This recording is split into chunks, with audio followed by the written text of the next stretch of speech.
Mesdames et messieurs, bienvenue dans cette nouvelle édition de journal sur notre chaîne d'information préférée. L'information nous suit partout dans le monde, alors si vous êtes nouveau, abonnez-vous et activez aussi votre cloche de notification pour ne plus rien manquer.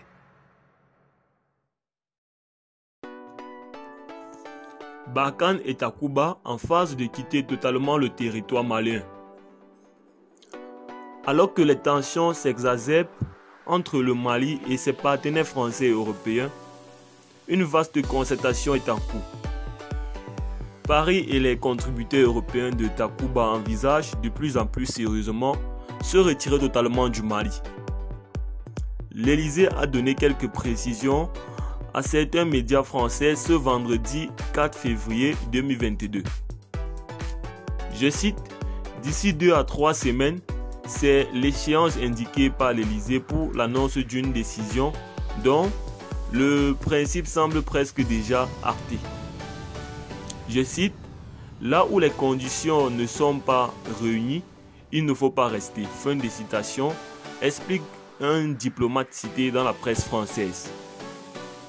Après l'expulsion des soldats danois de la force Takuba et celle de l'ambassadeur français ou encore des propos des dirigeants politiques maliens, français et européens par médias interposés, sans parler des accusations réciproques de mensonges autour de présence de miliciens russes du groupe Wagner, la tension n'a jamais été aussi forte entre Bamako, Paris et les autres partenaires militaires européens qui interviennent dans le pays.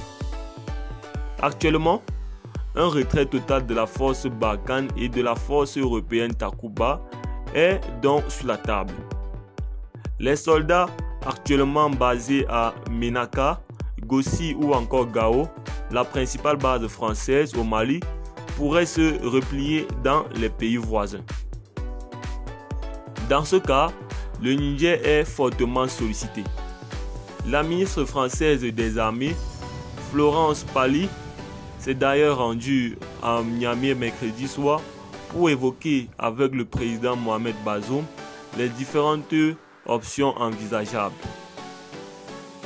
Si la force devrait rester présente au Sahel, elle pourrait également s'étendre à d'autres pays où la menace terroriste progresse.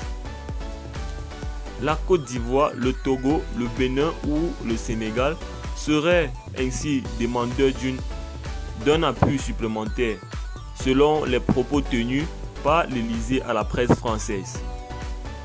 Toutefois, une autre question cruciale reste à régler, celle du sort des casques bleus, français et européens engagés au Mali, non pas avec Barkhane et Takuba, mais avec la MINUSMA, la mission des Nations Unies dans le pays.